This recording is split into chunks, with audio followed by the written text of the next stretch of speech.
Hallelujah. Hallelujah. Amen. Let's get seated. Mana Abraham Isaka na Yakobo ibaho umugisha. May God bless you. Igitondo cyiza kandi cy'umugisha kidasanzwe. It's a great and blessed morning. Dushimira abakozi b'Imana. Let's thank the servants of God batubanjirije hano. that started for us. Baduhuje n'Imana tukagira ibihe byiza. That merged us with God and had good moments. Hallelujah. Hallelujah. Imana yacu ni nziza. Our God is good. Mukomera amashyi umukozi w'Imana umagaze The love for uruhande. the interpreter that is beside me. Amen. Amen. Imana yacu ni nziza. Our God is good. Izina ry'Uwiteka rihabwa icyubahiro. In the name of Jesus be given Imana yacu glory. nziza kandi Imana yacu nkuru. Our good God and our great God, Tuguhaye icyubahiro kubw'uyu mwanya mwiza. we give you glory for this good moment. Tubera Imana mu gihe nk'iki. Be our God in this moment. Ganza yihora kandi tegeka. Take over and Ntaba ari njye ahubwo izina ryawe rihabwa icyubahiro. let it not be me but you given glory. Mbi igikoresho cyanjye wowe uvugane n'abana bawe. Let me be your vessel and you speak to your people. Ubagendere mu buryo bw'ibimenyetso n'ibitangaza. Walk in a ministry in miraculous and wonderful way. Kandi twemerere kuba ibikoresho bikwiriye. Allow us to be the worthy vessels. Mu izina rya Yesu Kristo wa Nazareti. In the name of Jesus of Nazareth, Dusenze twizeye. we pray and believe. Amen. Amen. Hallelujah. Hallelujah. Imana yacu ni nziza. Our God is good. Dukorera byiza. He does good to us. Niyo gushimwa. He's worthy praise. Turayishimiye kubw'amashimwe atambutse yayihabwaga. We thank him for this thanksgiving, Kubw'ibyo yakoze byose. for what he has done. Hallelujah. Hallelujah. Imana yacu rero ni Imana ikomeye. Our God is great Kandi ifite umugambi wo kutugirira neza. and he has a perfect plan to do good to us. Hallelujah. Hallelujah. Amen. Amen. Amen. Amen. Tugiye kwinjira mu ijambo ry'Imana. We're going to enter in the word of God. Ntabwo turi buze gutinda. We won't take long. Hallelujah. Hallelujah. Ko dufite n'andi materaniro ya kabiri ari buze kuba meza. Because we have the second service that is also going to be good. Hallelujah. Hallelujah. Abefesi ibice bitandatu. Ephesians chapter 6, Umurongo wa 12 gusa. verse 12. Only verse 12. Haravuga ngo kuko tudakirana n'abafite amaraso n'umubiri, ahubwo dukirana n'abatware n'abafite ubushobozi n'abategeka isi y'umwijima n'imyuka mibi y'ahantu ho mu ijuru. Verse 12 says, "For we do not wrestle against flesh and blood, but against principalities, against power, against the rulers of the darkness of this age, against spiritual hosts of wickedness in the heavenly places." Ntabwo dukirana n'abafite amaraso n'umubiri. We do not wrestle against blood and flesh. Intambara zacu ntabwo ari nk'iz'abantu. Our race is not like people's. Ariko ndashaka kukubwira ngo But I want to tell you that buri muntu wese uri aha ngaha everyone here, afite intambara. you have your battle. Hallelujah. Hallelujah. Afite intambara. You have battles to fight. Niba utanazifite uyu munsi, Even though you don't have battles today, wizere ko ejo uzazibona. believe that tomorrow you're going to have some. Kubera iki? Why? Kubera ko dufite umwanzi. Because we have enemy. Hallelujah. Dufite umwanzi uturwanya. We have an enemy that fights against us. Ari aho ngaho arahari. He's just there. Hallelujah. Hallelujah. Rero niyo utayifite uyu munsi, So if you don't have battles today, itegure kuzahura na ejo. get ready, you're going to face them Wambara tomorrow. imbaraga zose z'umwuka. Put on the armor of spirit. Wambara imbaraga zose z'Imana. Put on the armor of God. Bibiliya avuga ngo The Bible intwaro z'intambara yacu The armors of our ntabwo battles ari are nk'iz'abantu, not just like people, ariko zifite imbaraga but they have power zo gusenya to destroy ibihome no kubikubita hasi. and to put them down. Tugombye rero kuba turi abantu We have to be people bazi ijambo ry'Imana, that knows the word of God, kuko turwanisha ijambo ry'Imana. because we fight by the word of God. Ijambo ry'Imana niyo nkota dufite. The word of God is the sword we have. Ugomba rero kumenya ijambo So ry'Imana. you have to know the word of God. Hallelujah. Hallelujah. Rero ndashaka kubabwira ngo So I want to tell you that turi ku rugamba. we're on the battlefield. Paul yaravuze ngo Paul said, igihe turi kuri iyi si when we're still on this earth, tuba dufashe igihe mu we ntambara. have to take time in battles. Niba igihe turi kuri iyi si tuba dufashe igihe mu If we ntambara, still have battles to fight on this earth, waba wibeshya you would deceive yourself udatekereje kuri mu ntambara. if you don't think you don't have battles. Hallelujah. Hallelujah. Dufite umwanzi We have an enemy ukora that works ku manywa in afternoon, na nijoro. day and night. adutera mu buryo butandukanye, He fights in different ways. adutera mu nzira He zitandukanye, fights in different ways. kandi akoresha inzira zose And he used all possible ways abona zishobora kutugeraho. that he sees can fight us. Haleluya. Hallelujah. Rero tugomba kwambara intwaro zose z'Imana. So we should put on the armor of God. Itorero ry'uyu munsi The church of today, mugombye kuba muri abantu basoma ijambo ry'Imana, you should be the people that read the word of mugombye God. kuba muri abantu bizera ijambo You ry'Imana, should be people that believe the word of God. mubagomba kuba muri abantu bizera Imana. You should be people that believe in God. Haleluya. Hallelujah. mugombye kuba mwuzuye ijambo ry'Imana mu buzima bwanyu. You should be people that are filled with the word of God in your life. Nubwo turi mu isi ntituri ab'isi, Even though we're in the world, you are not turi walked. mu nzira, turi muri transit, We're in transit, you're going to ariko heaven. hari imbaraga zitubuza kwinjira, But there is power that limits us hari to reach imbaraga there. zitubuza kugera There kure. is power that limits us to reach Kandi far. Satani But Satan, azi ikiguca intege. he knows what weakens you. Kandi burya ntimugire ngo ducibwa intege n'ibintu bimwe. Don't think that we have the same wickedness. Hari abacibwa intege n'ibyiza, There are things that are good that weakens you, hari abacibwa intege n'ibibi. and there are bads. Haleluya. Hallelujah. Satani rero azi inzira zose, So the devil knows all the natwe ways. tumenye uburyo bwose bwo kumurwanya, So let us also know the ways of fighting tumenye back. uburyo bwose bwo gukinga, Let's know the ways of closing. tumenye uburyo bwose bwo kurwanya izo mbaraga. Let's also know the ways of Buri fighting muntu those. amenye nihe hatindirwa, Know where you get defeated buri muntu from. amenye nihe hafite intege Know nkeya. where you are weakened. Aho ufite intege nkeya Where you have niho weaknesses, ushyira imbaraga it nyinshi. is where you put more effort. Haleluya. Hallelujah. ugombye kumenya nihe ufite intege nke. You should know where you have Ntabwo weaknesses. burya twese tugira intege nke ahantu hamwe. We don't have the same weaknesses. Hari aho usanga umwe ari hejuru, Sometimes you find ahandi someone up ugasanga ari and hasi, another one undi down. agasanga ari hasi, Another one down ahandi ugasanga ni and hejuru. another one up. Rero ugombye kumenya nihe Satani aca So you should know where Satan comes from akunaniza, while weakening you, agutera. while facing Bibiliya you. iravuze ngo intwaro zacu si nk'iz'abantu, The Bible says our wrestles are not like kuko people's, ntiturwana n'abantu, because we do not fight like people. turwana n'imyuka. We fight with spiritual, Ariko iyo myuka but those evil ishobora spirits, kubikorera mu bantu. they can be working in two people. Turwana n'imyuka ikorera mu bantu, We fight with spirits that work turwana through people. n'imyuka ikorera mu bintu, We fight spirits that turwana work. n'imyuka ikorera mu bintu We bitandukanye. fight things that fight through Ariko different ni things. hehe buri muntu ashobora kumenya? But how can you know Ni where? ryari buri muntu ashobora kumenya When can you know that? intambara zarwana nazo aho zituruka? The battles you fight where they're from. Ni igihe cyose uba winjiye mu isi It y'umwuka. is every time that you enter Iyo into the utarinjira mu spirit. isi y'umwuka, If you're not in the spiritual ntabwo earth, ushobora kurwana mu buryo bwo mu mwuka. you can't fight in the Kandi spiritual way. ibitero byacu bituruka mu isi And y'umwuka. they all come from the spiritual world.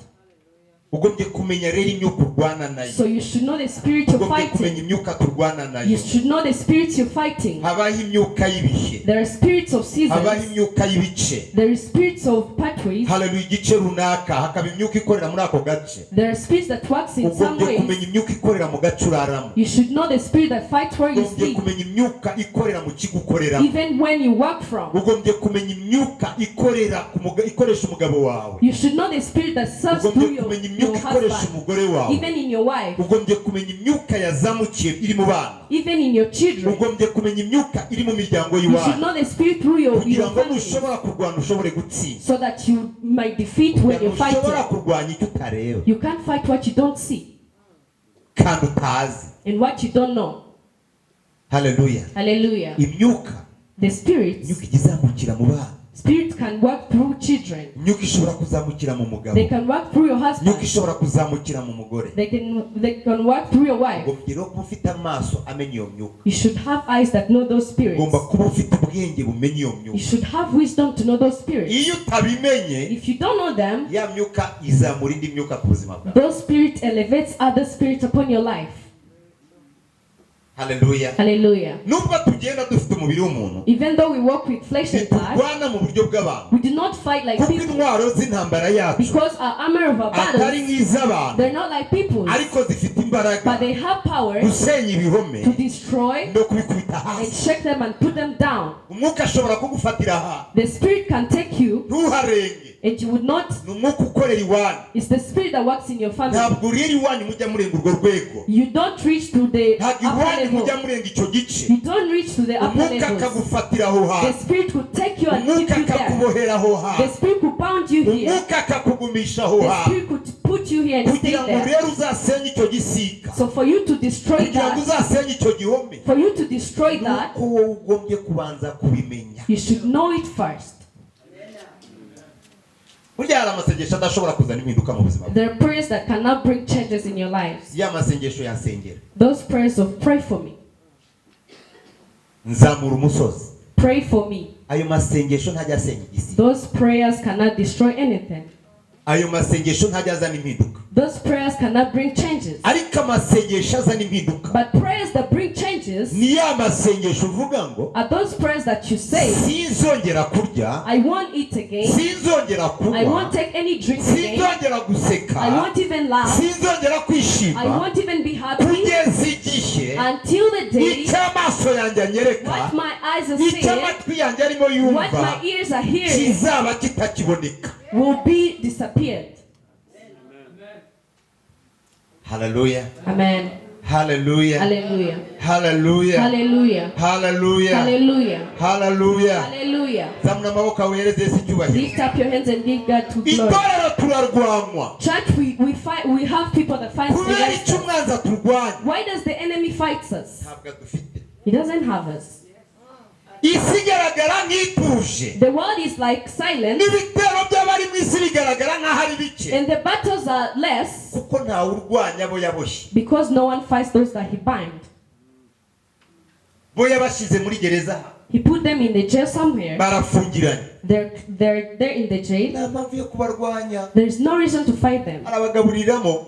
He give them food there. Baranezerewe. They're happy, Ariko twe tugira ibitero. but we have Kuko battles umwanzi because the enemy, ashaka kutwisubiza. he wants to bring us back to him. Ariko Yesu arabizi. But Jesus knows that. Kandi yaravuze ngo He knows that, and he said muri Luka ibice 10 in Luke chapter 10, umurongo wa 18 verse 18, ngo nabonye Satani agwa ava mu ijuru I saw devil come down ameze nk'umurabyo while ariko mbahaye ubutware given you power, authority, and authority gukandagira inzoka to step on na scorpions and snakes n'imbaraga and z'umwanzi the power zose. of evil spirits. Rero mbahaye So ubutware I've given you kugira ngo power mukandagire izo mbaraga. to step on those Rero mbahaye powers. ubutware I've given you kugira ngo authority mukandagire iyo to myuka. step on those Rero spirits. mbahaye ubutware I've given you kugira ngo authority mutazatsindwa. so that you won't be Rero mbahaye defeated. So I've ubushobozi given you kugira ngo authority mutazananirwa. so that you won't be Nimwakire izo defeated. mbaraga. Receive those powers. Nimwakire ubwo butware. Receive those authorities. Hallelujah. Kugira ngo Hallelujah. mukandagire za So mbaraga that you z'umwijima. step on those Kugira evil ngo spirits. mukandagire bwa So butware. that you step on those Nubwo Satani authorities. aje Even though they were kubabaza isi, to rule the kugerageza world isi, and to strike the world kubarwanya, and to fight you, kubananiza, and to ariko weaken you. nanjye mbahaye But I've imbaraga. given you power. Mbahaye imbaraga. I've given you power Gukandagira inzoka na to step on scorpion. snakes and scorpions N'imbaraga z'umwanzi zose. and every evil spirit. Mbahaye imbaraga. I've given you power. Mbahaye I've ubutware. given you authority. Mbahaye I've ubushobozi. given you Nubwo authority. umwanzi aje, Even though the enemy has ntabwo come, mubarekeye.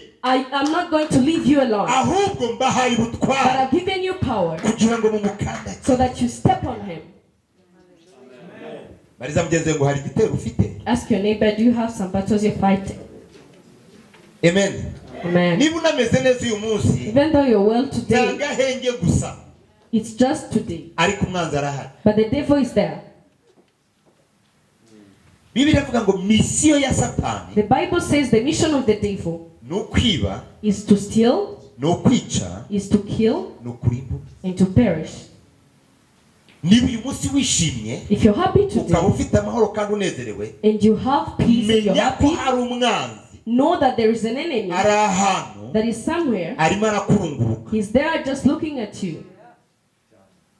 arimo arakurunguruka, He's looking at you. arimo arakwitegereza. He's staring at Ni you. umujura, He's the thief. arashaka kukwiba. He wants to steal from Ni you. umwicanyi, He wants to kill you. arashaka kukwica. He wants to kill Ni you. umurimbuzi, He's a destroyer. arashaka He kukwiba. wants to destroy you. Ba maso Be aware ukinge and close. bamaso Be aware witegure and get ready. bamaso Be aware ambara inkota and put on the sword zawe z'umwuka of the spirit. bamaso Be aware. menya ko umwanzi Know that the enemy araguhiga needs you. aragushaka He's hunting for you. arahiga urubyaro He rwawe wants your children. arahiga urushako He rwawe wants your marriage. arahiga akazi He kawe wants your job. arahiga ubuzima He bwawe wants your life. niyo mpamvu itorero That is why turi ingabo churches, za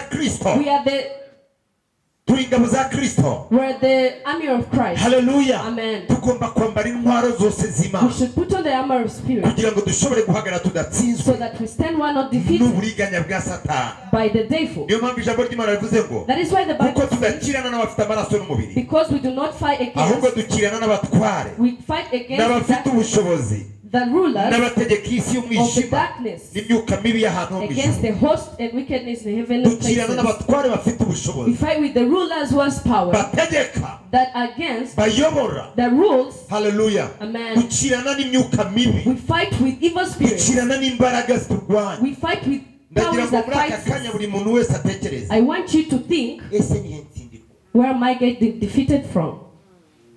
nihe nanirirwa Where do I get defeated from? ese hari ahantu ufite intege nyuzi Is there anywhere you feel like you're weakened? mbariza umuntu ukagira ngo hari ahantu ufite intege nyuzi Ask your neighbor, do you know somewhere you get defeated from?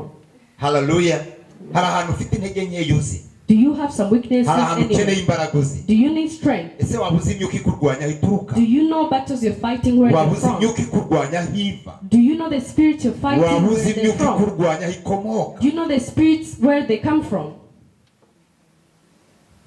amen Amen. biramugeze ngo niba utanayizi ugomba kuyimenya Tell the person beside you, even though you don't know them, you have to know them. kuko buri muntu wese arayifite Because everyone has those spirits. ugomba kumenya iyo myuka niyi You should know what are those spirits. hari igihe satani agufatira ahantu Sometimes devil can take you from somewhere akakureka and he would leave you there.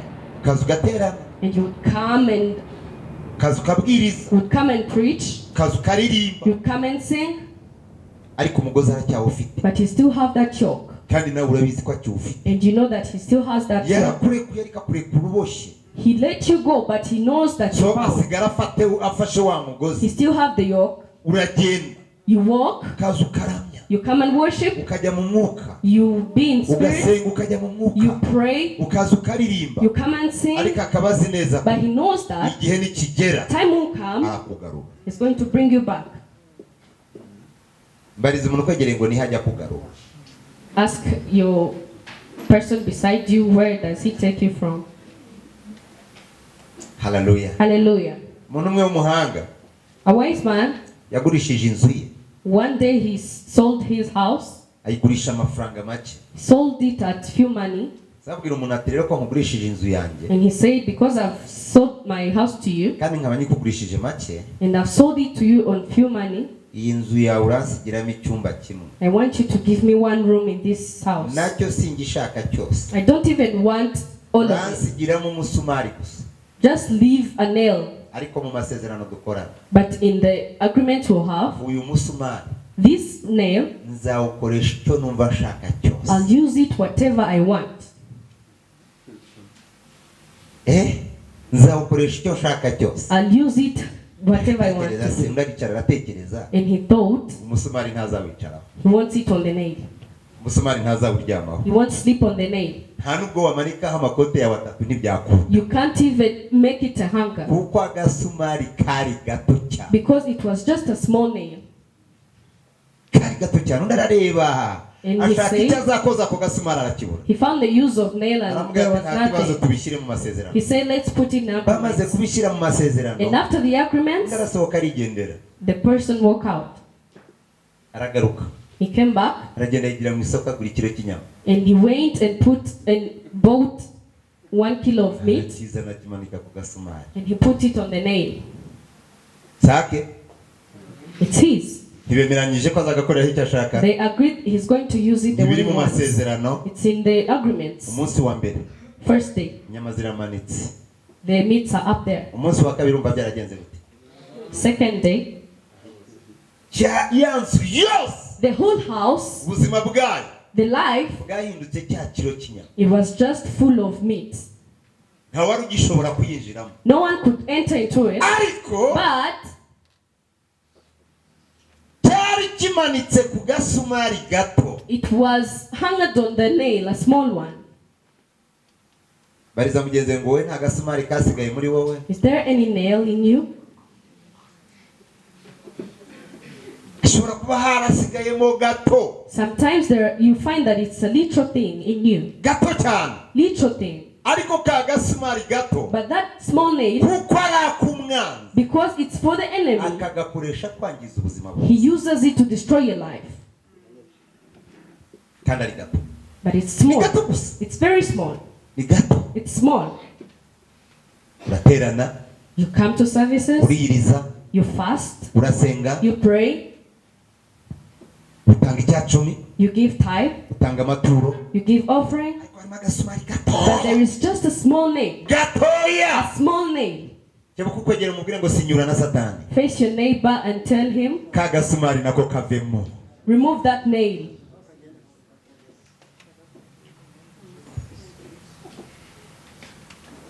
Come on, shout hallelujah. Hallelujah. Pe rwose pe. Yes, yes, indeed.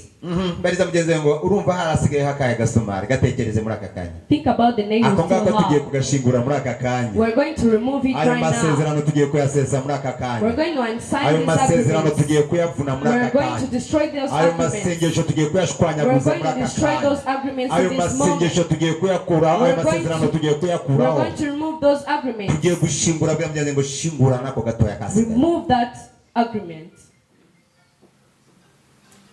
Amen. So mu gihe gitoya So in short moment, yaramubwiye ngo he told him, icya kabiri cyayo naguhaye usubirane inzu yawe. give me half of the money I gave you and I give your house back Kubera ka gasumari. because of the small nail.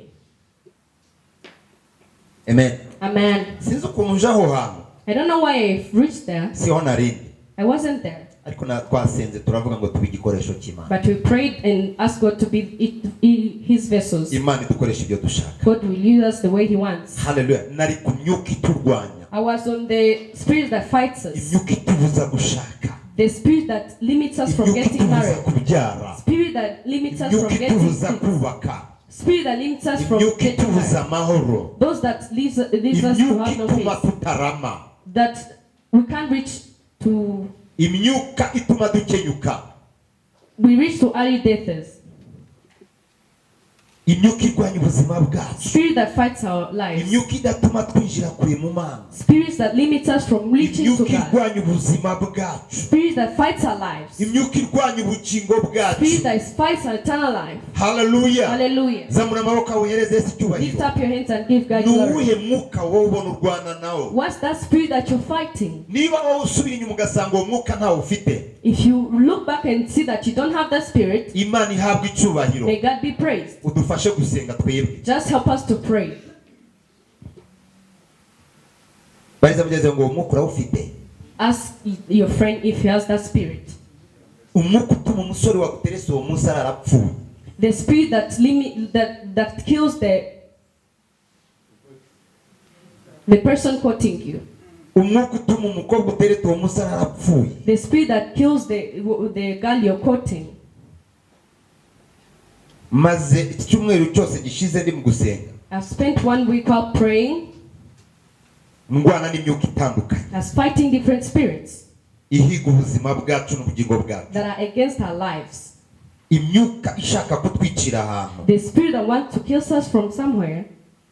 Ngo Hamani Haman, anyuze kuri Morodekayi, when he passed Mordecai, ngo Morodekayi ntiyahaguruka. Mordecai didn't stood up. Ngo bituma Hamani azabiranywa n'uburakari. Then Haman was very angry. Aravuga ati uyu muntu agomba kwicwa. He said this person should be killed Kuko atampagurukiye gusa. because he didn't bow for me. Uyu muntu ntagombye kubaho. This person should not live Kuko yaremewe because he was created kubona nshaka agahaguruka. to just pass Rero by niba and see people. atahagurutse So if he didn't stand up, agombye gupfa, he should die. ndetse n'abamukomokaho bose bagapfa. And even his descendants.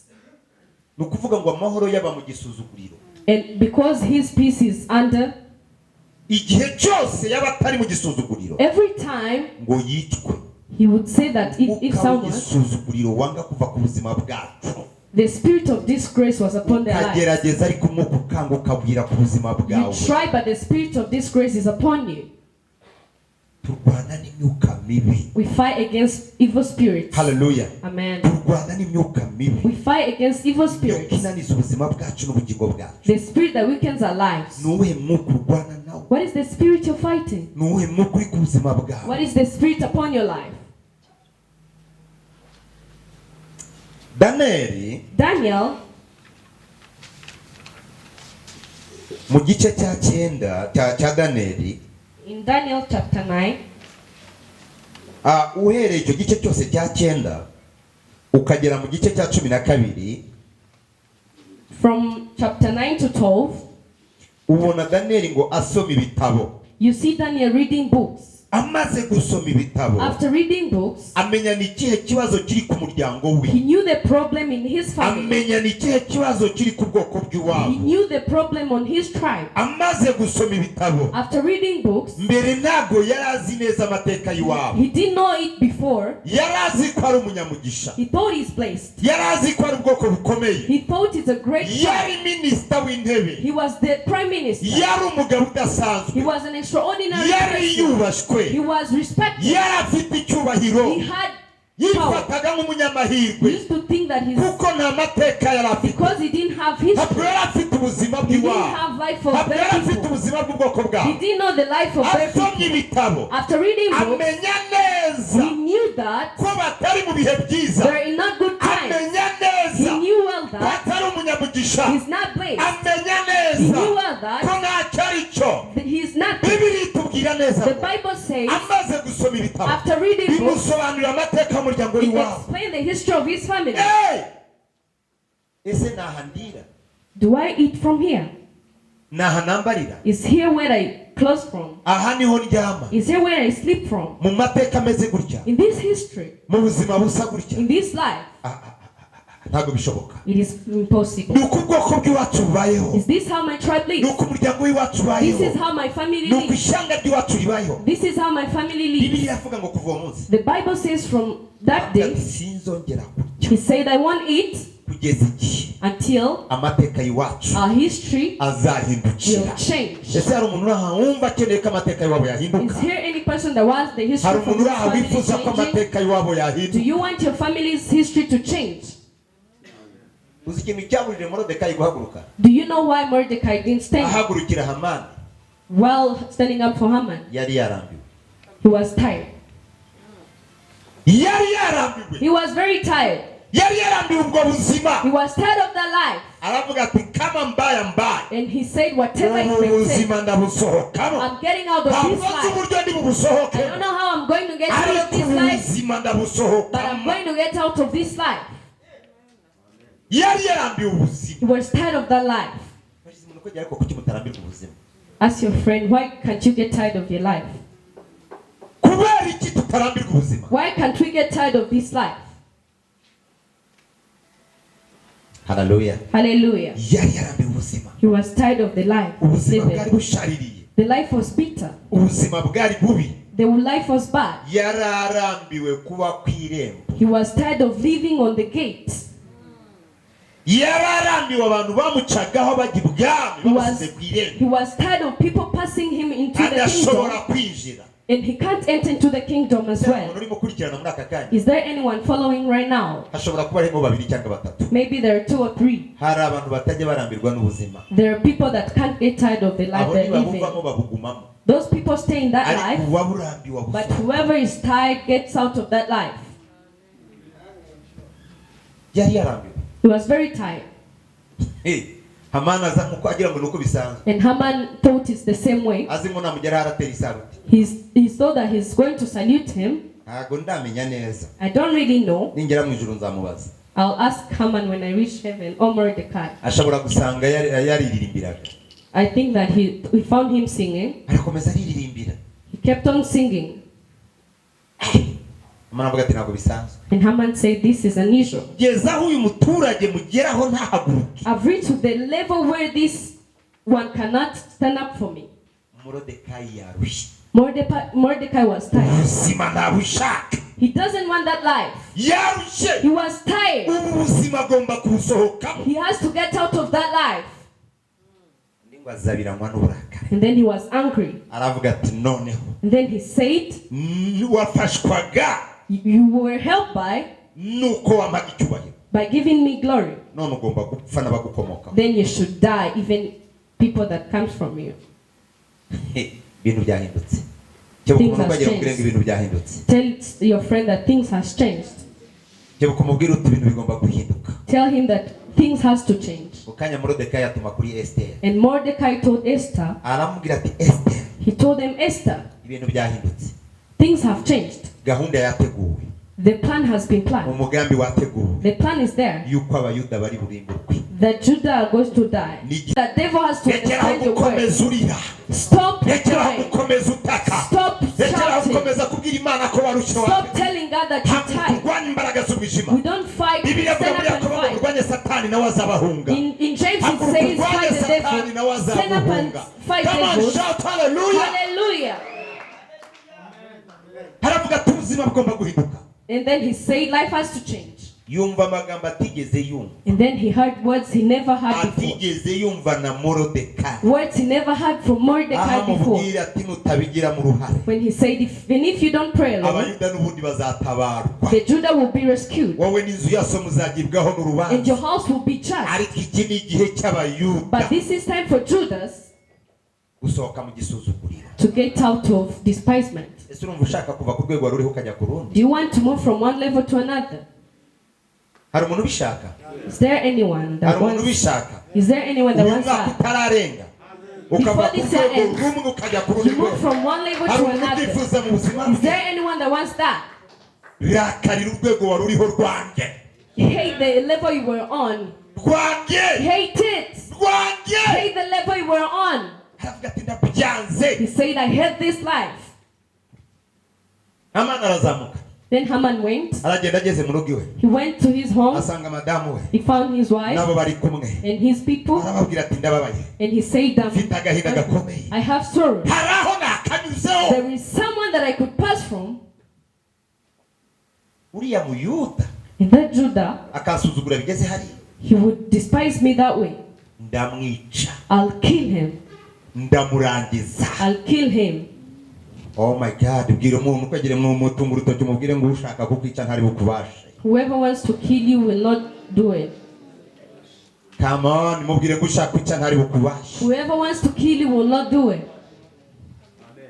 mubwire ngo imana ntiri bugutange Tell him God is not going to mubwire ngo give imana you. ntigutanga mu maboko y'ababisha God bawe is not going to give you. imana ntigutanga mu maboko y'abanzi God bawe is not going to let you into your mubwire ngo enemy's aho bari hands. bateguriye kukwicira Wherever they are preparing where to kill you, uwabiteguye niho ari whoever bugu has prepared that is going to be aravuga ati killed. ntibibaho He said it's impossible. ni uruhe rupfu What then nakwicamo Moridekayi can I kill Mordecai? numva namwica urupfu rusanzwe I want to kill him, ariko but ntiyamenya ko he can't know. udahaguruka kwa Moridekayi He didn't know that not standing for yari yarusha urwo Mordecai, rwego he was tired of that level. yashakaga urundi rwego He wanted to reach to another level. guhaguruka kwa Moridekayi Standing by akavuga Mordecai, ngo ubu buzima bugomba guhinduka he said this life has to change. ubuzima bwa Hamani bwaracurana The life of Mordecai bowed down. ubuzima bwiwe kurwanya reka bucurane Let it go down, whoever is fighting you.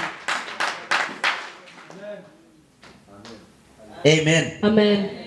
ubuzima bwaracurana The life of Hamani Haman. ntiyamenya ko ubuzima bwacurana Haman didn't know that his life has gone byadusenga down. imana igaturika We pray and God can turn byari things down. hejuru yacu bitunaniriza hejuru Things that were bikagaruka up munsi y'ibirenge would turn and go back imana ijya into our ibicurika feet. bwira umuntu ukagira ngo imana ijya ibicurika God can turn them down. imana yabicurika God can turn them down. bibiliya iravuga ngo The Bible says Hamani Haman yagiraga igikundiro ku mwami had favor in kuko front icyo of the king yamusabaga cyose because whatever he could ask, yarakimuhaga he used to get it from kuko the yari king yaramurutishije n'abatware bose because he was beyond kandi their amusezeranya ko and then he promised icyo him azamusaba cyose ari cyo azajya whatever he will ask, he's ibintu going to get it. byakorwaga muri icyo gihe Things was done ntabwo in that byavaga mu days. bitekerezo It by'umwami wasn't from the king's byavaga mu mind. bitekerezo bya It Hamani was from Haman's mind. Hamani niwe wateguraga ko ubuzima bubaho Haman used to so prepare how kubera life ibyo would bihe go. yari afite Because of those had,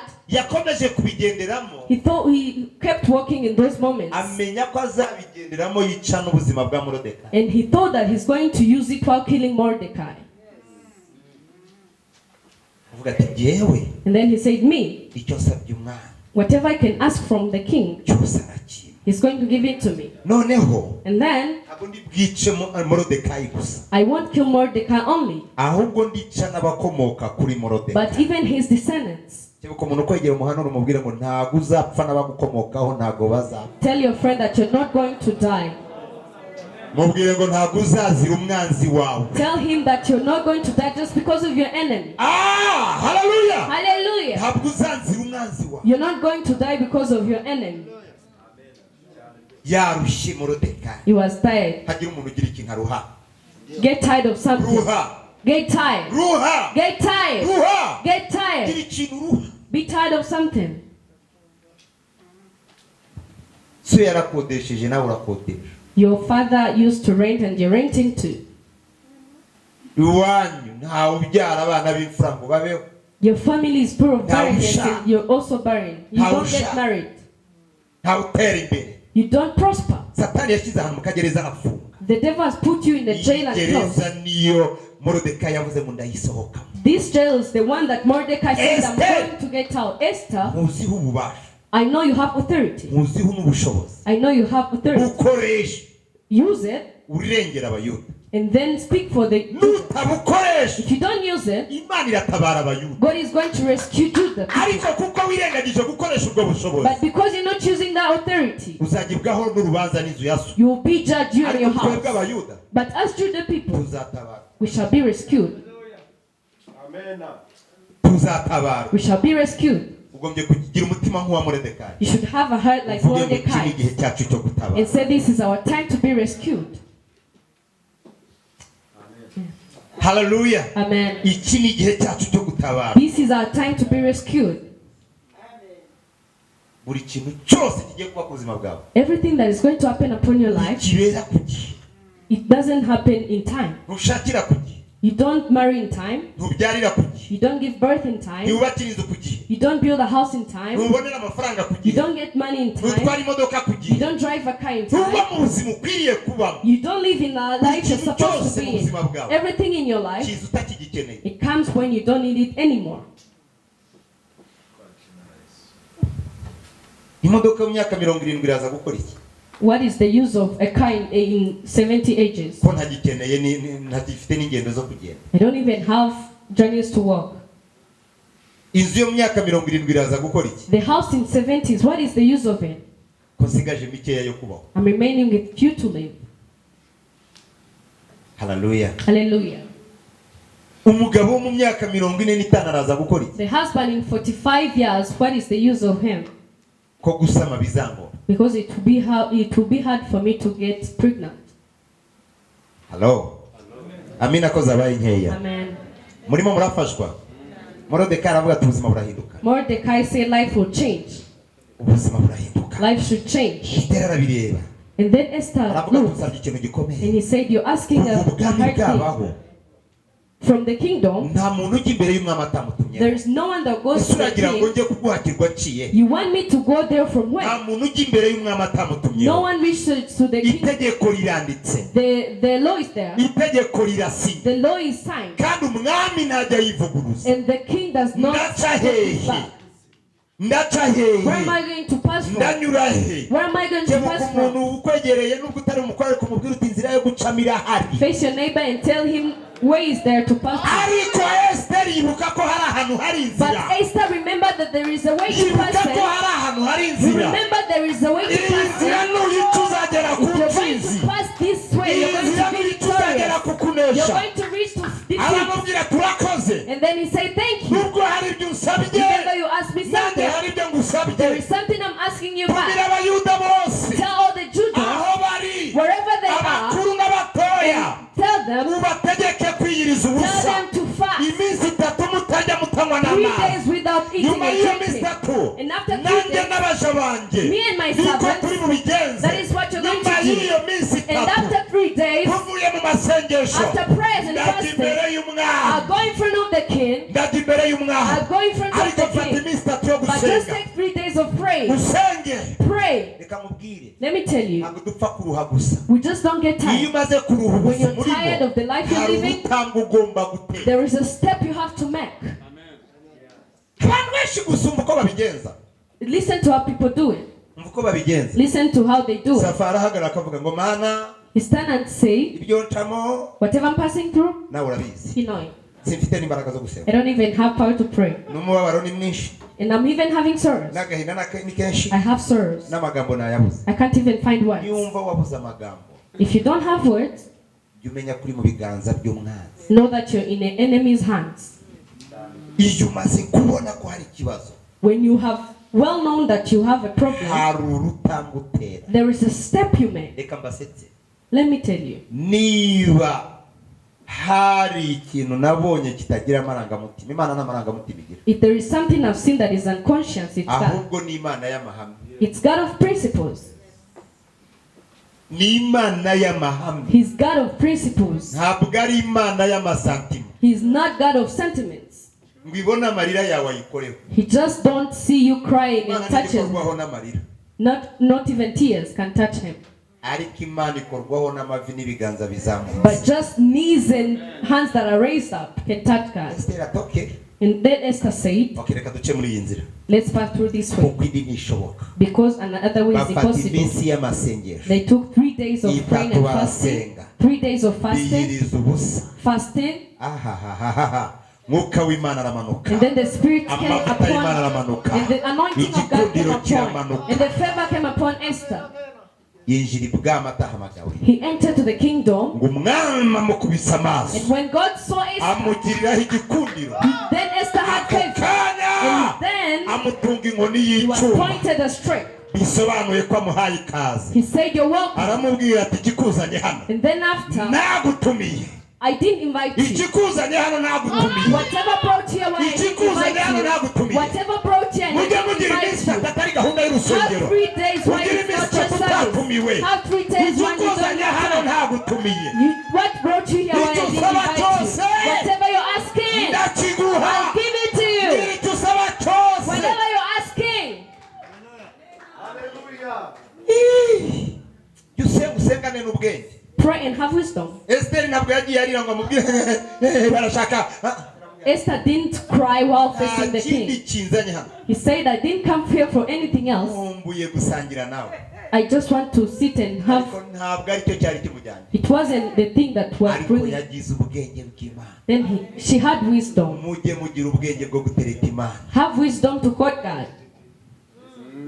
haleluya Hallelujah. aramubwira ati ikintu kinzanye hano She said, what is ntabwo bringing me here? mperutse gusangira nawe I'm missing having food with you. buryo wasenze imana iguha ubwenge God gives you wisdom when you pray.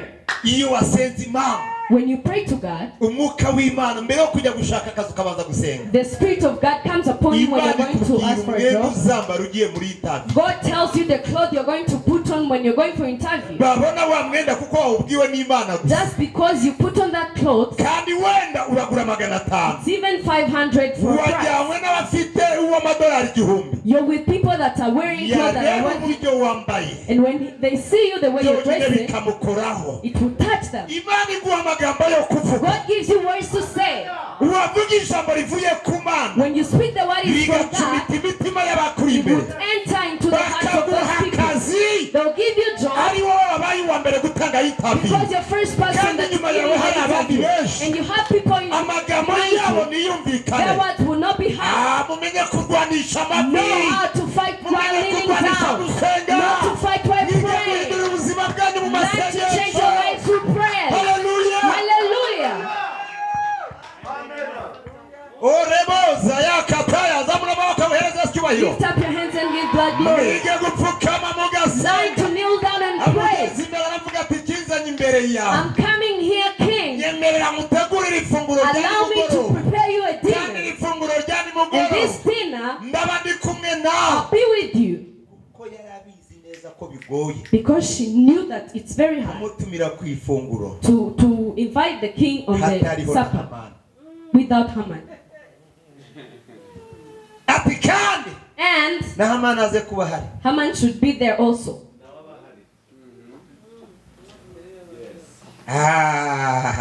abandi kuvuga ngo bari mu gusenga. Other people are praying. They are praying. They are praying. Lord, this prayer. Listen the power of prayer. Then he prepared the dinner. After preparing, when they were eating, God will make your enemies to delay. God will make them to delay. They will find you. He was late to come. And then after the prayers, I don't know what was in the food. I don't even know what was on the table. Remember how it happened. After sitting, then he remembered there is a time that he was about to kill and people that were to kill him. Mordecai knew that people. And then after he said, I was going to die. Who knew that those people that were about to kill me, is there anything that was given to him as a reward? They said no. Then after saying no, Haman came in. He came in. Face your neighbor, your enemy will enter while your deals are done. Hallelujah. He entered. Then he said, the king said, you are wise. I know you're wise. I want to ask you,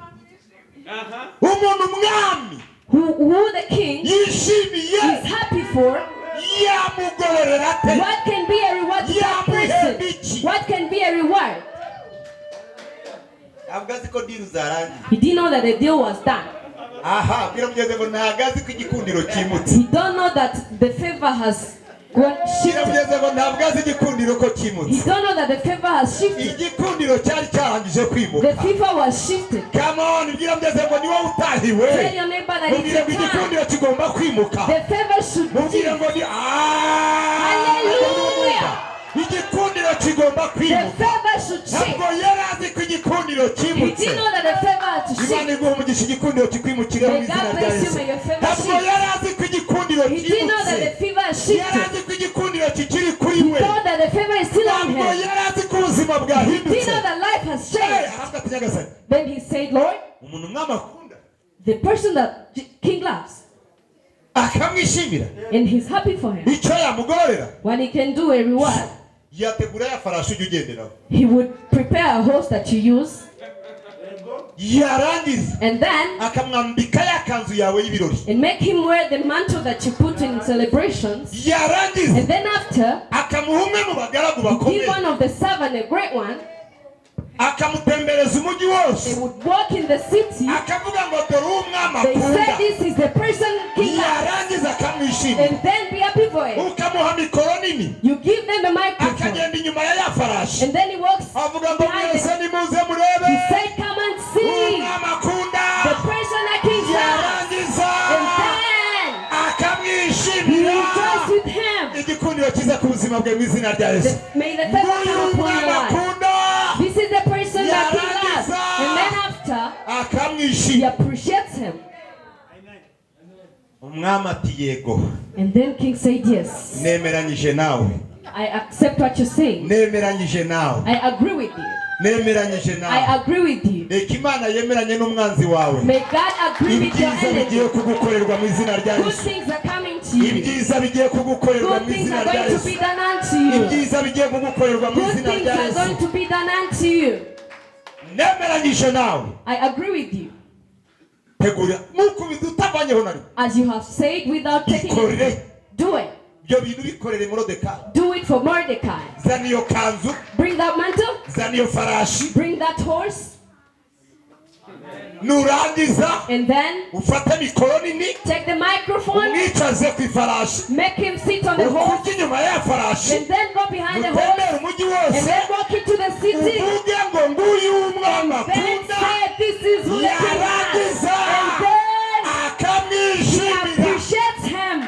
biraturuka he? Where does it come from? Byaturutse he? Where did it come from? Nihehe biturutse bigeze aha biturutse hehe? Where is it from? My. The get. Yabanje arabiruha muri we. He was very tired of that life. Yabanje arabiruha muri He we. was tired of that life. Arabyanga. He was tired of that life. Kuva uyu munsi. And then he said, from this day, Sinzongera guhagurukira Moridekayi. I won't bow for the, Sinzongera guhagurukira I Hamani. won't bow for my Icyakabiri. And second, Atuma kuri Esther. he went to Aravuga Esther. ngo abayuda bagomba He gutabarwa. said, Esther, Judas will be rescued. They should get out of the Urutambwe rwa wickedness. gatatu bateye. And the third step, Bateye urutambwe rwo gupfukama. they made a step of No kneeling down gusenga. and praying. Barekeraho kurya. They stopped eating. Barekeraho They kunywa. stopped drinking. Bajya imbere y'Imana. They went in front of God Barasenga. and prayed. Imana irabumva, avuga ngo Imana And irabumva. God heard them Ihindura umutima w'umwami. and changed the heart of the king. Ihindura umutima w'umwami. He changed the heart of the king. Ngo ba agisohokaho. Then when he walked out, Arazamuka. then they went up. Yasize atumiye abantu. He invited people. Baje mu birori. They came into Yo ceremony kubamba Moridekayi. to crucify Mordecai. Asubiye yasangiwe pate zirajya imbere. The party was moving Ariko on. umugore amubonye. And when the wife saw him, Abona ntago ameze nk'uko yagiye. he said he's not how he went. Ngo azacitse intege. Then he came back. Umwanzi wawe acikira intege imbere yawe mu izina. May your enemy be weakened in front of you in the name of Reka umwanzi Jesus. wawe acikira intege imbere May yawe your mu izina enemy be ryawe. weakened in the name of Jesus. Reka Imana ica intege ibyari biguhagurukiye. May all what Reka was Imana standing ica up for you, umuka intege may wakunanizaga. they all get Reka weakened. Imana iwusenye ku buzima May bwawe. he destroy upon Reka your Imana life. iwusenye ku rugo May he rwawe. destroy upon Reka your Imana mind. iwusenye ku buzima May he bwawe. destroy it Reka upon Imana your life. iwurimbure mu mibereho May yawe. God destroy Mu it izina rya Yesu in Kristo the w'i name Nazareti. of Jesus. Uramubaza ati habaye iki? Then they said, what is happening? Ati ikintu kibayeho ntigisanzwe. He said, it's an unusual thing.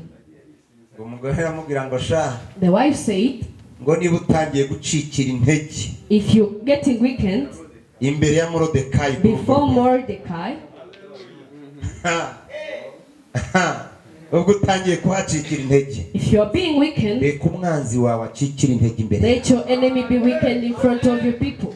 va ku rwego rumujye ku rundi rwego mu izina rya Yesu Move Kristo from one level to another into the name of Jesus. harakasakata Amen. ngo aramubwira ati yewe niba ucitse intege gutyo Then he said, if you're weakened like umugore this, ni wa mbere niwe wamuhaye ubuhanuzi the ati wife was the niba one to ucikiye intege prophesy. imbere ya Moridekayi If you're weak before kandi Mordecai, akaba avuka mu muryango and he's w'abayuda from Judah, reka nkubwize ukuri let me tell no you, gupfura you're going to even die. no gupfura You're going to die. ndabona umwanzi wawe acika intege imbere yawe I can see your enemy getting weakened in front of you. wowe Imana gusaba umutima umwe gusa God is wo kuvuga asking ngo you a heart. ndambiwe ubu buzima Just say, I'm tired of this life. ndambuye imibereho I'm tired of this lifestyle. ndahagurutse I'm standing up. sinzicara I won't sit ubu buzima budahindutse until the life changes. ngo aravuga ati ndambiwe ubuzima Then he said, I'm tired of this life. ariko hari umuntu uri aho wumva arambiwe ubuzima Is there anyone that is tired of the life he's living? hari umuntu uri aho wumva arambiwe ubuzima Are you tired of the life niba you're living? uburambiwe urabusohokamo You're going to get out if you're tired. come on shout hallelujah Hallelujah. aravuga ati ndabuvamo Then he said, I'm going to get out of this bibiliya life. iravuga ngo turwana n'abatware bafite ubushobozi bategeka isi The y'umwijima Bible said we fight with ngo authorities ariko that are, mbahaye ubutware n'ubushobozi but I'm giving you the authority gukandagira inzoka na sikoropiyo to imbaraga step on scorpions and hindukira evil umuntu ukongera spirits. umubwire ngo ufite ubutware Face your neighbor and tell me about you have the bugukura muri authority karande z'iwanyu that moves you out ufite of, ubutware bugukura munsi imbaraga you z'umwijima have the power that ufite moves you out of ubutware the evil bugukura mu spirit, gutsindwa that moves you out ufite from the ubutware defeatedness, bugukura mu gukorwa that n'isoni moves you out from ufite ubutware shame, bugukura mu that moves you kunagwa out from ufite shame. ubutware buhindura amateka yawe You have the ufite power that ubutware you have the ufite ubushobozi. authority. You have the authority. uri munsi y'ubwo butware kuko wabwemeye You're under that authority because you accept it. ariko ushobora kubuhakanya ukabuva munsi But you can deny it and ushobora kubyanga ugasohoka you can deny it and get out of it. ushobora kubyanga ugasohoka You can deny it and get out of zamura it. ikiganza cyawe uvuge ngo ndasohoka mu Lift izina up rya your hands Yesu and say, I'm getting out in the name of Jesus. atura uvuge ngo ndasohoka mu izina I'm rya getting Yesu out in the name of Jesus. ndahabwa umugisha ijana ku ijana I'm going to be blessed 100%. ndahabwa umugisha ijana ku I'm going to ijana be blessed ndasohoka mu 100%. izina rya I'm getting Yesu out in the name of Jesus. aha haleluya Hallelujah. burya ikintu wizeye cyose wagifata Whatever you believe in, you can touch it. ikintu wizeye cyose wagifata. Whatever you believe, you can have it. Yesu yagiye asengera abantu kenshi Jesus prayed for people babwira ngo bibikubere uko ubyize. and to say that to be unto you how you believe it. Agaruko Yesu abyizeye. It's not just because Jesus believes it the way. Yesu abyizeye 100%. Jesus believes it Barize 100%. kukwegere kubyizeye kangahe? How much are you believing it? Iyo ubyizeye 3% ufata 3%. If it's 3%, then you're going to get 3%. Iyo ubyizeye 50% ufata 50%. If it's 50%, then it's 50%. Iyo ubyizeye 80% ufata 80%. If it's 80, it's 80%. Daniel yaraseze muri iki gice cya gatatu. Daniel prayed. Nuko bimeze. It is like this. Nuko amateka yacu ateye. This is our history. Yambura costume. Then he put off the suit. Yambara ibigunira. He was put on bad clothes. Biblia ivuga ngo nta mutsima yaryaga. He didn't eat, Ngo nta n'amazi yanywa. not even taking water, Ngo nubwo byari byiza ku buzima bwe. even though it was good on his life. Ashira ivi rye hasi. Then he prayed. Arasenga. He prayed. Uwiteka Mana y'Abayuda. Lord of Judah, Dukure mu buretwa bw'abazimu. move us out from Dukure mu evil. buretwa bwa Satani. Move us from Umva devil. gusenga kwacu. Listen to our prayers. Ntacyo nahindura kuri I ibi can't bintu. change anything, Ariko Mana hari icyo wahindura but kuri ibi I bintu. know you can do something. Ndakwinginze muri aka kanya. I pray this Tegera moment. ugutwi gusenga kwacu. Listen to my Ibirimo biba prayers. ku buzima bwacu. Whatever is happening upon Mana my life, ntudukore ikosa. Lord, you never make a Ariko mistake. basogokuruza bacu But our great bakoze grandfathers, ibyaha. they did Ba data bakora sins. ibyaha. They sinned, Natwe twakoze ibyaha. and we also sinned. Nibyo bitugejeje aho turi uyu This munsi. is why we're here. Ariko aka kanya But now, waravuze ngo nitugaruka you uzatugaruka. said if we come back, you're Umva going to bring kwinginga us. kwanjye. Listen to my Umva gusenga decision. kwanjye. Listen to my Umunsi prayers. wa mbere The arasenga. first day he Umunsi wa prayed. kabiri The arasenga. second day he prayed. Umunsi wa gatatu The third arasenga. day he prayed. Umunsi wa kane The fourth arasenga. day he prayed. Umunsi wa gatanu And then the arasenga. fifth day he prayed. Umunsi wa cumi The arasenga. sixth, tenth Umunsi wa day. cumi na gatanu The arasenga. 11th day. Umunsi wa 20 The arasenga. 21 days. Biblia ivuga ngo turwana n'abatware bafite ubushobozi bategeka isi y'umwijima. The Bible says we fight with the evil spirit. Biblia ivuga ngo ku munsi wa mbere The first day, Imana yumvise gusenga kwe. God had a prayer. Yohereza igisubizo. And he sent the answer. Gifatwa n'imbaraga Then zibupereza. there was 4 bad prayers. Akomeza gusenga. Then he prayed. Iyo aza kurekera gusenga, If you stop praying, Imana yari kuvuga ngo nasubije Daniel byararangiye. God would say, I Kandi answered igisubizo Daniel. kitarageze ku buzima bwe. And then there is Iyo no turekeye there. gusenga tutarasubizwa, When we stop praying without getting icyifuzo the cyacu hari answer, ahantu gifatirwa. somewhere our Imana answers ikabizi are ko taken. twasenga. God knows that we pray. Ibyo twasabye byose twarabiha. Whatever we ask, we will Kuko pray. amasengesho yacu ararwanywa. Because our prayers are Ntabwo rero full. ugomba guhagarika You gusenga. don't have to stop Kugeza praying igihe usengeye until gisubizwe. what you prayed has been Mu gihe answered. usenga ukaba utarasubizwa, If you're not answered yet, wirekeraho gusenga. don't stop Daniel praying. yasubijwe ku munsi wa mbere, Daniel was ariko answered on the first igisubizo cye day, kirafatwa, but his answer was ariko taken. akomeza gusenga. And then he Kuko continued yaravuga praying. ntabwo mva imbere y'Imana Because he said, I want the kugeza help ibyo of God nsengera until what I mbonye prayed neza for. ko byahindutse. I've got it. Ntabwo yagiye gusenga He didn't go to azi pray. ko azamara iminsi One 20 knowing he's going to spend yari azi ko 21 days. amasengesho ye He thought that he is ahwanye no gusubizwa. Mu equal gihe to the atarasubizwa, If he's not answered, ntabwo azarekeraho he's gusenga. not going to stop. Kuki turekera gusenga tutarasubizwa? Why do we stop praying? Why we don't have an answer? Akomeza gusenga. He kept on praying. Biblia ivuga ngo igisubizo cye cyafatiwe aha. The Bible says his answer was taken into the sky. Imodoka yawe Your car yafashwe yarageze hano mu gihugu. was taken while it's in the country. Inzu yawe yarubatswe yaruzuye, Your house is built, ariko yafatiwe Nyarutarama. but it's caught in Nyarutarama. Yafatiwe ahantu. It is caught somewhere. Amadolari yawe Your dollars yaheze ahantu hano muri konti mu Rwanda. are somewhere in bank Buri icyo accounts. wasabye Imana waragihawe. Whatever you ask from Daniel God, you igisubizo have cye it. cyafashwe n'imbaraga z'ubutera. Daniel, his answer was caught by None yavuga parents. ariko se Daniel Then ko God said, namusubije ku Daniel, munsi wa I mbere, answered him on the first day. ko numva yakomeje gusenga hano. Why is he still praying? Yohereza Mikayeli, And then he sent Michael. yohereza marayika, He sent the amubwira ati jya angel. mu nzira urebe. He told him, Ikigaragara go igisubizo check. cye cyarafashwe.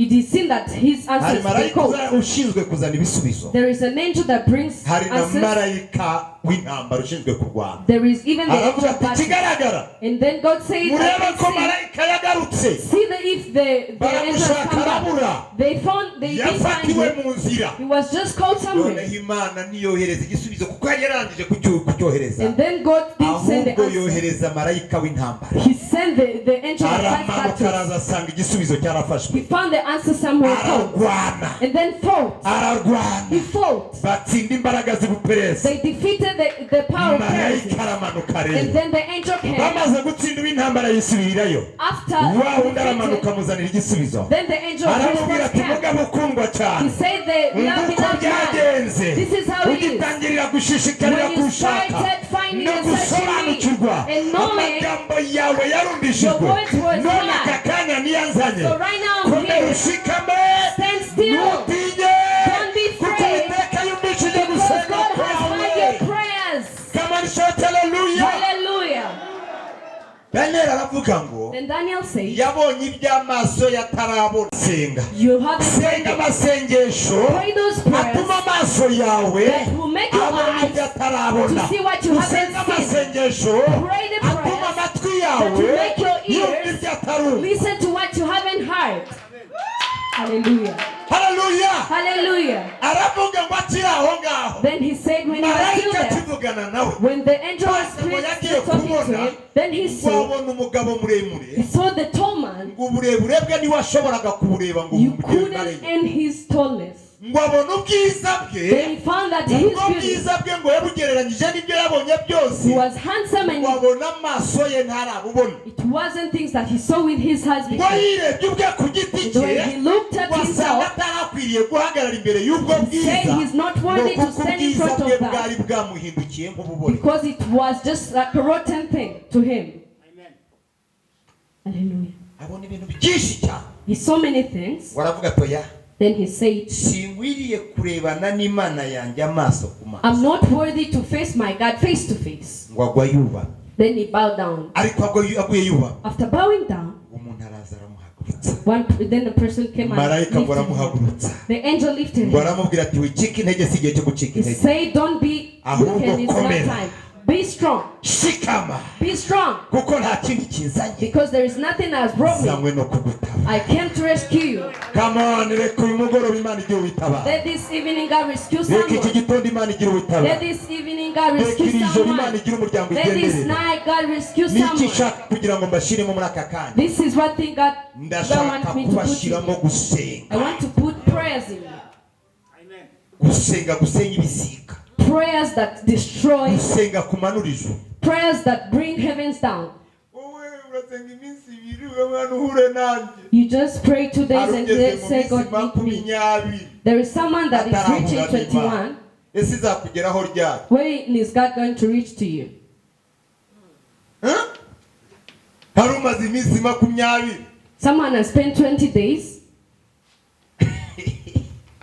Yohana ngo amaze kuvuka, John, after John was born, amaze kumenya ubwenge, when he was having knowledge, waravuga ati sinzarya ibyo kurya by'iwacu, he said, I won't eat food from my home nabonye ari abanyabyaha, because they are sinners. sinzanywa ibyo kurya, ngo ava iwabo aratorongera, Then he went out of his house. ngo ajya mu ishyamba. Then he went to the wilderness. Bibiliya iravuga ngo yari atunzwe n'ubuki bw'ubura, The Bible says he was yacukuraga taking, imigina, yari honey. yaranze kuba mu gace k'abanyabyaha. He didn't want to live in sinners.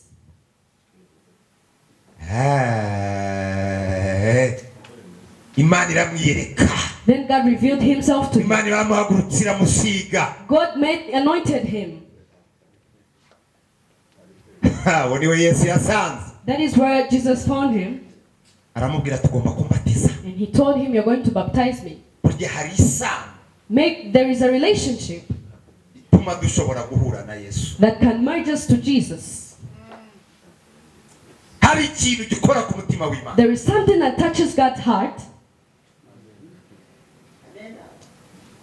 Hallelujah. Hallelujah. Ahagarara mu butayu ararangurura, He went into the wilderness and prayed. mwuka w'Imana aramanuka, And then the spirit of the God abantu came. benshi baza kwihana, They came and repented. abahagarara imbere arababwira ngo mwabana b'inciramo, He stood and told them, you people, cyo umuntu kwegera mu group wari uzi ko turi abana b'abagome.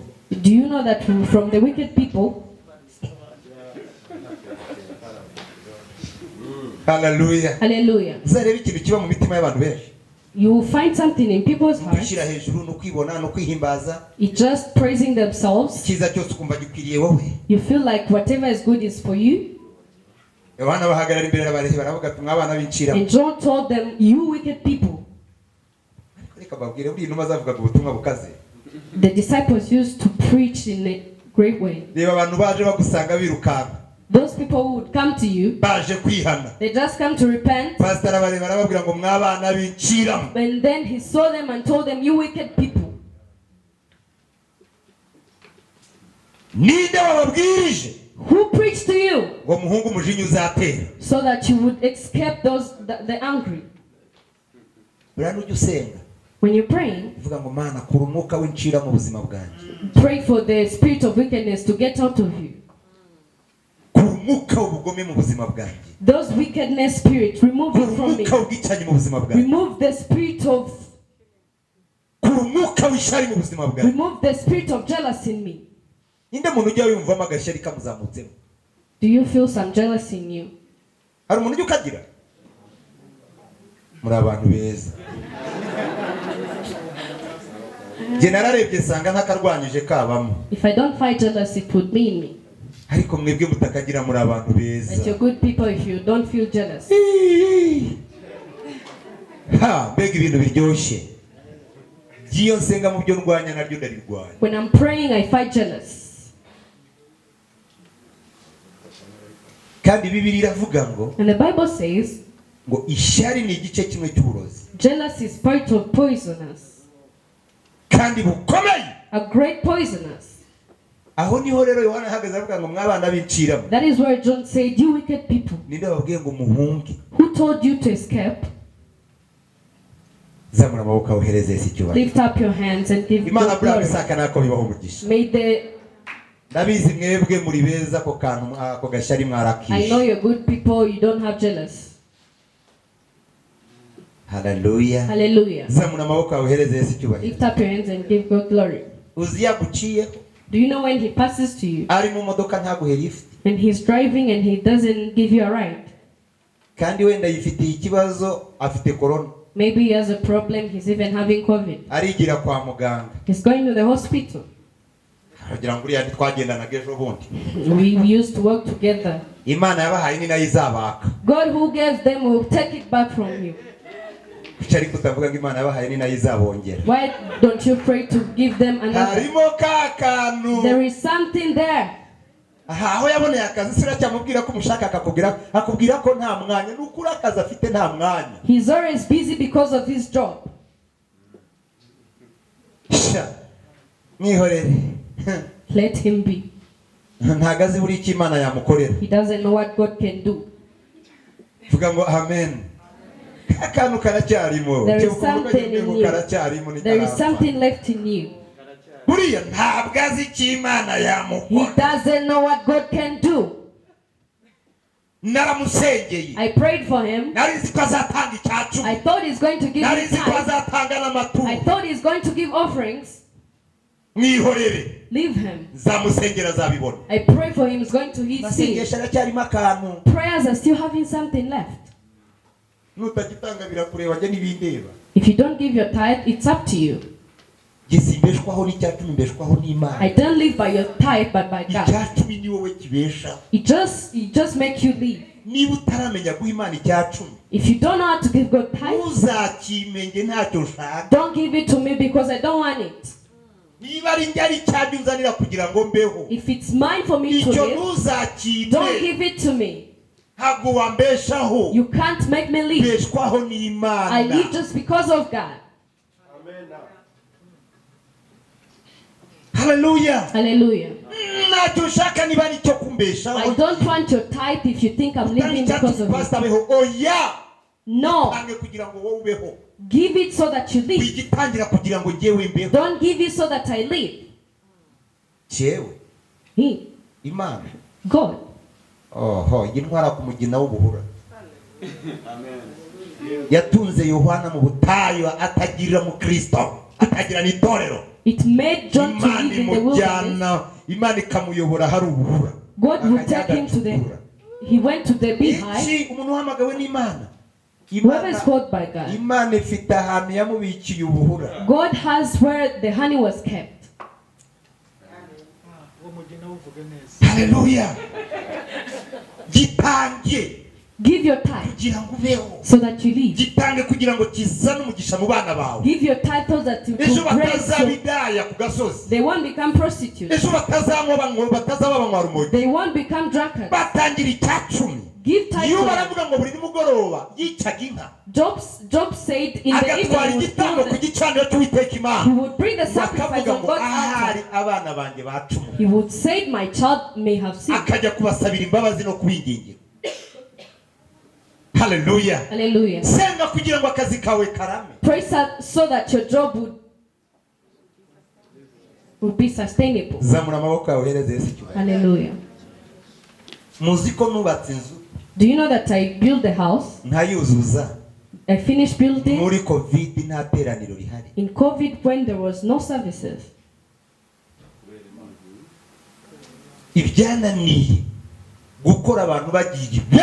What was hard when people were many? There were thousands of people.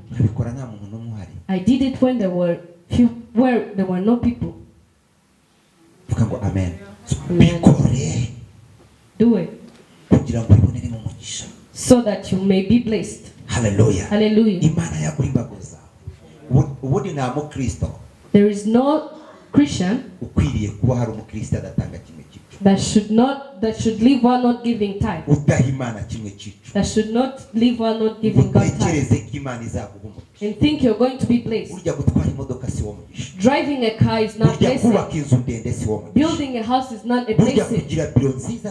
Having an office is not a blessing. The blessing is the peace, the long-term peace that is in your life, that will flow over your children, that will flare whoever you feel like they want to have peace. Wherever you sleep, and then you say, God, even though you would come this night, you won't leave me.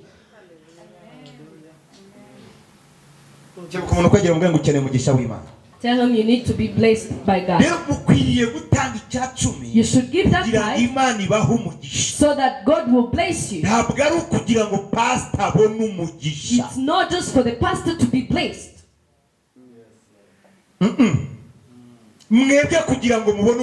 So that you may receive a blessing.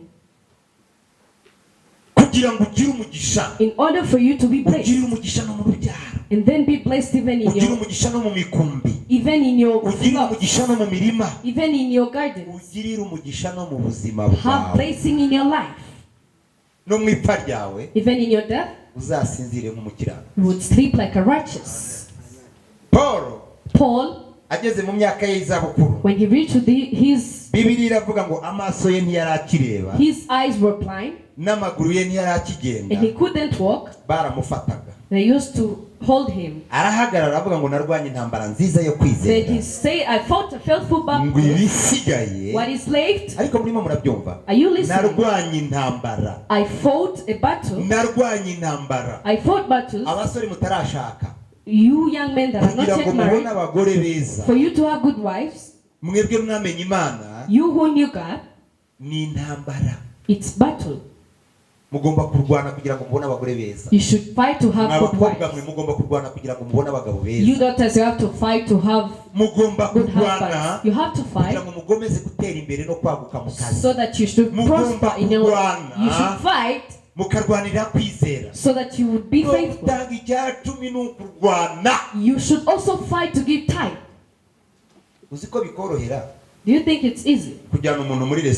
It's easy for you to take someone to a restaurant. You would eat 50,000 and you pay while eating mayonnaise and chips.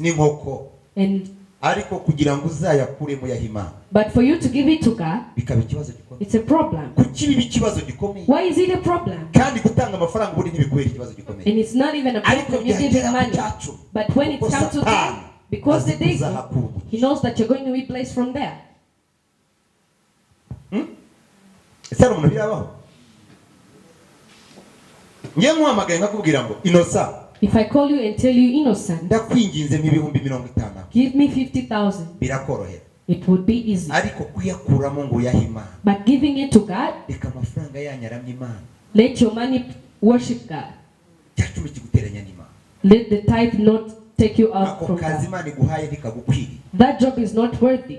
ni ikigeragezo It's a trial kugira ngo Imana iguha kandi kazi keza, for God to give you kuko another Bibiliya job. ivuga ngo nimuba bizerwa muri bike, Because the Bible says if you become Imana faithful in few, izabigurira ibyinshi. God will give you more.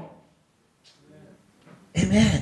Amen. Imana izabigurira ibyinshi. God will give you more. Hari ibintu ushaka kugira ngo ugire nk'ibyibanze mu buzima. There are things I want you to take as basic things in your life. Nturekure kwizera, nurekura kwizera uzapfa. Don't let go of faith because you're going to die. Icyakabiri, Second thing, nturekure gusenga. don't let go of prayers. Ike gusenga. Learn to pray. Ike gusenga. Learn to pray. Kunda gusenga. Love to pray. Gira umuhungu ukunda gusenga. I have a son that loves to pray. Okrino bari hano mu materaniro.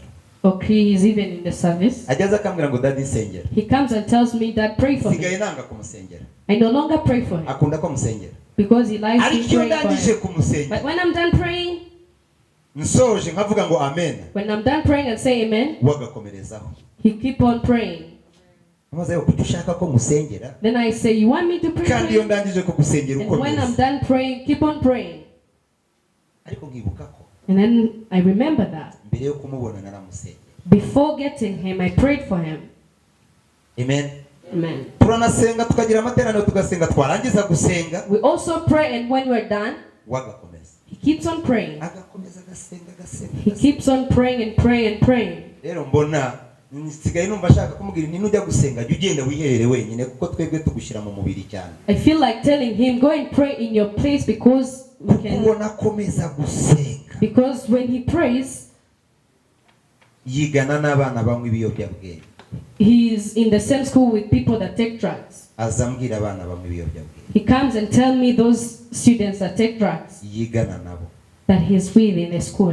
None nkavuga ese Mana. Ejo bundi nasengaga Imana nsoza. Then I was praying to God when concluding. Ari mucuti wanjye nabiganiraga nawe. Ndari mfite ibyifuzo nsengera. I had my request I was praying for. Nambwira ngo ari kuzajya uhora usaba gusa. Then God told me, you're always going to ask from me. Mana none se ntabwo ubibona? Then I said, God, don't you see it? Utarashimira ibyo naguhaye. You haven't thanked me what I have given you. Shaka ibyo mfite. I found what I have. Numva ibyo nshaka nibyo bifite agaciro. Then I found that what I want is more worthy than what I want. Ntabwo nari nzi ko mfite ibintu bihenze ku buzima bwawe. I didn't know that I have Mbarize expensive umuntu things kugira in ngo wari my uzi ko life. ufite ibintu bihenze. Do you know that you have expensive things in your life? Nagize ikiganiro n'umwuka wera muri iryo joro. I had a discussion with the Holy Umwuka Spirit. arambaza ngo Then the Holy Spirit asked me, imodoka wumva nziza ni iyi. the car you feel like you want, a good one is what? Is Mani which one? hagati ya Range Rover na P8. It's between Range Rover and V8. Okay. Ngiye kuvuga imwe muri izo ushaka ndayiguha ariko ndagutwara amaguru. Then I said, I'm going to give you a car that you want, but I'm Ngo going to take hitamo a mu legs. imodoka ntwara amaguru. He told me to choose between the car and the legs. Ndavuga Mana misema amaguru. Then I said, I want legs. Inzu nziza. Nagize ikiganiro n'umwuka wera. A good house. Bisemo etage. I chose the storied building. Imana irambwira ngo oya. Then God Ngiye said, kuyiguha I'm going to give it to you, ariko ngiye gutwara amaso. but I'll take your eyes. Ndavuga oya bisema amaso. I said, no, I want eyes. Imana irambwira ngo reba abana. Ngiye kureba nsanga ibyo shaka nta mumaro bifite, ibifite umumaro byose Imana yarabimpaye. Then I found that I want unworthy things while I have worthy things. Cyangwa ku muntu ukagira mu rwego rw'igiciro Imana yarabiguhaye. You have valuable things.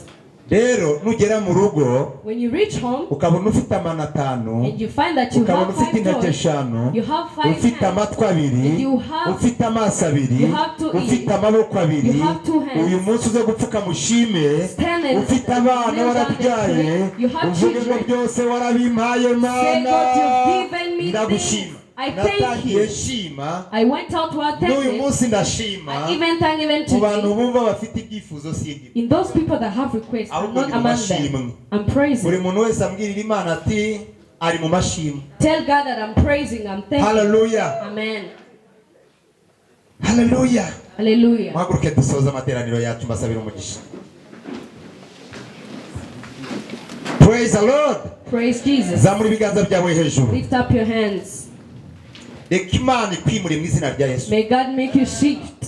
Reka Imana iguhe umugisha mu izina rya May Yesu. God bless you in the name of Jesus. Reka Imana yagura imbago zawe. May God enlarge your Buri mwuka territory. wose wakurwanyaga amanuka Whatever gikuzimu. spirit were fighting Buri you, may you mwuka go wose to hell. wakunanizaga pfe. Whatever spirit Buri that mwuka was wose fighting you, wakunanizaga tuwawica. whatever spirit was Umwuka that wa Hamani apfe ku buzima bwawe. kill the Haman spirit upon Umwuka your wa Hamani life. asenyuke ku buzima Haman bwawe. spirit will be destroyed upon your life. Umwuka waje kuri Moridekayi The spirit that was upon Mordecai akamukura ku irembo. that took him from the gate, Reka aze ku buzima let bwawe. it come upon your Reka life. mutware ku rundi rwego. Let it make you to Reka another yagure level. imbago zawe. Let it enlarge your Uhabwe territory. umugisha winjira. Let you be blessed as you Uhabwe umugisha enter. usohoka. Let you be blessed as you get Ururimi out. ruvuma What the curse of the ntirugahinde ku hand, buzima let bwawe. it may not work Mu upon izina your rya Yesu life. Kristo In w'i the name of Nazareti. Jesus of Nazareth, Nguhesheje umugisha. I bless you. Genda waguke. Go and be Genda alive. ugwire. Go and be Genda alive. uhinduke ubwoko Go budasanzwe. and be a great. Ubwiza bw'Imana butwikira ubuzima May the bwawe. glory of God cover your life. Imana yirukana indwara z'ibyorezo. May God remove sickness Imana into your yirukane life. gukorwa May n'isoni. God remove shame in your Imana life. ikuzamure. May God lift you Imana up. ikwagure. May God enlarge Imana you. ikugwize. May God multiply Imana iguhe you. ubwoko May bukomeye. God make you a great. Imana yagura imyaka yawe yo kubaho. May God add years to Umwuka you. wo gukenya ukave ku buzima May the bwawe. spirit of